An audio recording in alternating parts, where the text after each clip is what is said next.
Hey, everybody, welcome back to Marketplace Growth by Accoil Analytics. Today, we are talking about red flags in your product data that might indicate that someone's about to leave. So, we've got 6 things that we're going to cover right after the intro.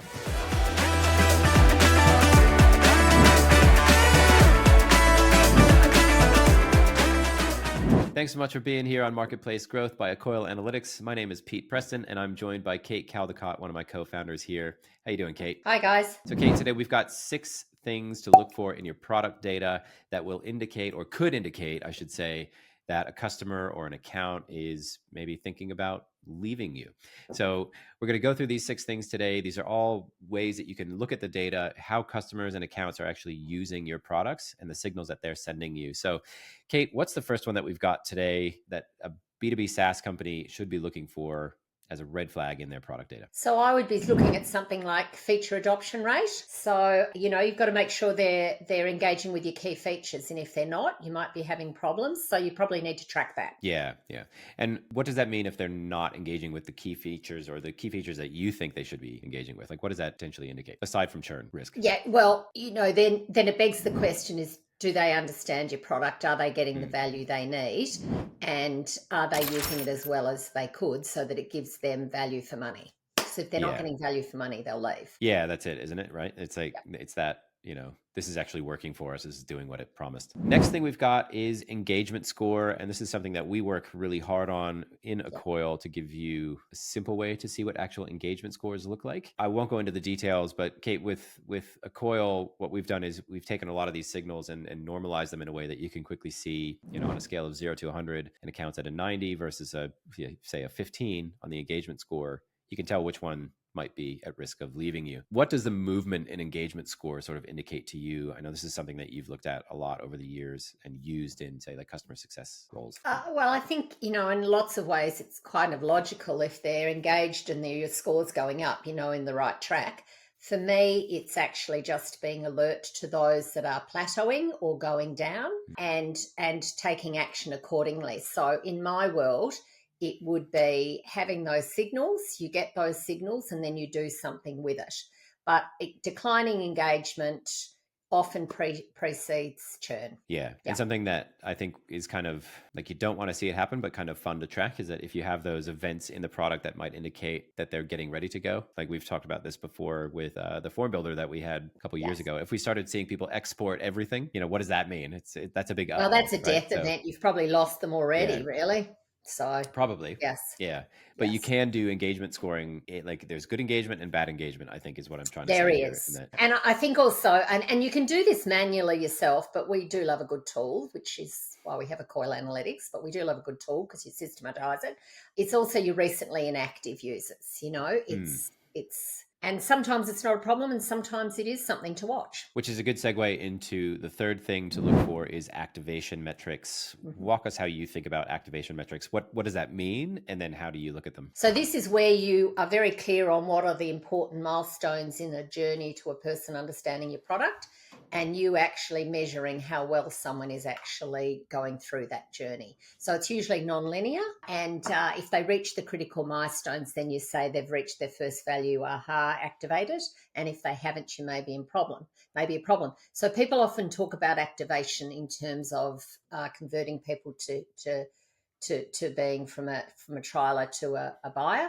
But I also like to look at activation just from the sense of have people got the main bits that they need to understand about your product. So if they don't achieve those activation milestones, my hypothesis would be that they're at a high risk of churn, risk. And something that I've been thinking about lately too is, and you and I have talked about this, is that onboarding new users at an account or at a company, right? So new hire comes in. So it's good to track that new user engagement or activation as well, I think. And something I've been thinking about is how you can combine those signals together with other tools, not product analytics tools, where you can see that they're hiring for, strategic roles perhaps, and those key people are getting in, and are they using the product? And if they're not, that could be a problem.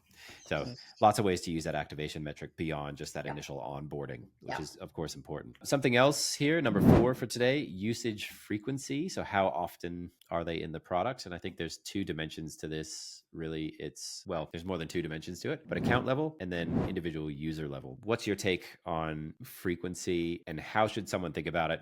Understanding that, of course, this is different for like every business, right? That was what I was going to say, Pete. I was going to say it's not horses for courses. So understanding your product. So for us in our world of where we had a form builder, for us, if they were building something maybe at least every fortnight or once a month, but it wasn't so much about building forms, it was actually using the forms.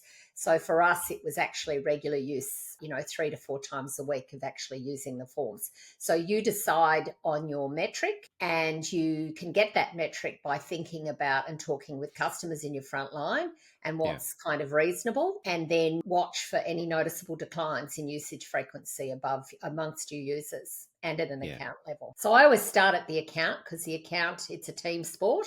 So I always start at the account. And then from that, you can diagnose based on looking at the interactions within the user level. Yeah. And I think another way to sort of slice that is use cases or workflows that some are weekly, some are quarterly, some may even be, biannually. We've definitely seen that in our products where, and going back to the form builder, I think there were customers that almost tried to not use our product because it was, if a particular form got used, it meant something went really wrong. So it's really data privacy breach or something. It's like, don't use the form. Yes. So it's almost like, when do we not want to use it is equally as important as when we do want to use it. So it's just understanding exactly how customers are going to use it. And I think that was, I don't know, to me, that was a really fun part of doing the form builder, is that you had all these different use cases and like constantly surprised by what people were doing with it. And then I remember some moments of panic where you think that huge account isn't using it anymore. What's gone wrong? And then you realize that it's one of those use cases. Dependent on the project. Yeah. So important to know your product and really understand what the frequency could or should look like, say at account, user, and then maybe workflow level as well. Next up, we've got support interaction volume. All of a sudden you get a lot of support tickets from one company. Yeah, particularly if they're repeated and unresolved. Talk about a peeved customer. So to me, cross-referencing engagement scores with what's happening in support can give you some quite important insights.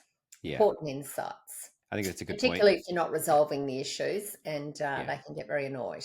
So something that we talk a lot about is having those engagement, as you just said, marrying up that engagement with the support and saying, if you are a support agent and you know exactly who you're talking to, how engaged they are with the product or not, it might be very obvious very quickly what they're not seeing. If they're asking a question about something that you feel like should be obvious, then maybe that's something that gets fed back to product or engineering. And there's a whole loop to this, but a spike in interaction on support could be a bit of a red flag. The last one that we'll cover, sorry, did you have anything to add? No, that covers from my perspective. Last one we got for today is time to value. This is kind of similar to that activation, but it's how long does that take? And again, there's a lot of this stuff, right, Kate, where it's, what should it be? It's like, well, it depends. But if you understand your product and you understand your users and your customers, how would you go about measuring this? Maybe that's a better question. How would you set this for a product? Well, I would kind of establish some hypothesis of, I think it's going to take this many days. And I would look to see, well, does this apply? If they're not engaging on a regular basis, are we seeing signals or potential early signs that they're not happy? But I think that's probably reasonably accurate, that if they're not spending a lot of time in the product, then they're probably not using it as much as they could. They're not understanding your benefits of your product. Yeah. So to me, and it's interesting actually, because someone said to me, a churn specialist, and he said, you can often actually get an indication of churn based on also how well they were sold the product. I thought that was quite an interesting one. I know it's not in our 6 or 7, but that was quite interesting in that if they were sold in the wrong way with the wrong expectations in place, then you could have problems, which potentially could be another measure. How well do you sell? Do you sell the right product to the right person? That's probably another measure. So that might surface itself in those support tickets, right? Yes. Or you promised direct me emails. You would do this. Yes. Yeah, which I think, that goes back to another idea of, having your sales and support teams work very closely, or be the same Yeah. people. You're not Yes. over promising Yes. and then under supporting. All right. So that's it for today. We're going to wrap on that. Churn signals, red flags in your product data that might indicate that a company or user might be ready to walk out the door. I'll recap those real quick. Feature adoption rate. Your engagement scores are really important. You want them to continue to go up unless it's a negative, and then you want it to go down on those things like exporting all your forms and your data. Activation metrics. Are your accounts and users taking the steps that you believe they should to get to that aha moment? Usage frequency. If you're B2B SaaS, active 3 out of 7 days, 5 out of 7 days, something like that is what you want to hit. What does your support volume look like from particular or key accounts maybe? And then time to value. How fast are customers going from sign up to this is great? Anything else to add on this, Kate? Anything else that we should be watching for before we go? Well, one is I would be proactive. So I do because churn just doesn't happen overnight. Well, usually, unless something's really wrong, builds up over time. So always be vigilant. And I would say be proactive.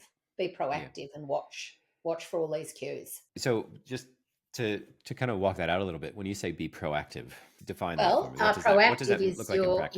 you're looking at all of these signals, and if that's actually starting to happen, and you're starting to see an account that is decreasing engagement, they've got maybe some cancellation cues. For example, they might downgrade your product. They might take off auto renew if they've got it. They might be spending time on your cancellation FAQ page or asking questions about cancellation in support, or they're just giving you negative feedback. If you're starting to get all of this stuff, you still have a chance. You still have a chance to. I'm constantly surprised how people don't reach out when I'm unhappy. I'm constantly surprised. Yeah. How people how businesses do not engage. So that's what I'm meaning. You can react after or too late, or you can be proactive and really look at all of these things in detail. All right. Thanks for tuning in, everybody. If you got value out of this, hit that subscribe button. Give us a comment below if there's something that we missed or there's churn signals that you look for in your business. We'd love to learn from you. All right. Thanks for joining us again. Kate, want to send us off? Hi, everybody, and more sales to you. See ya.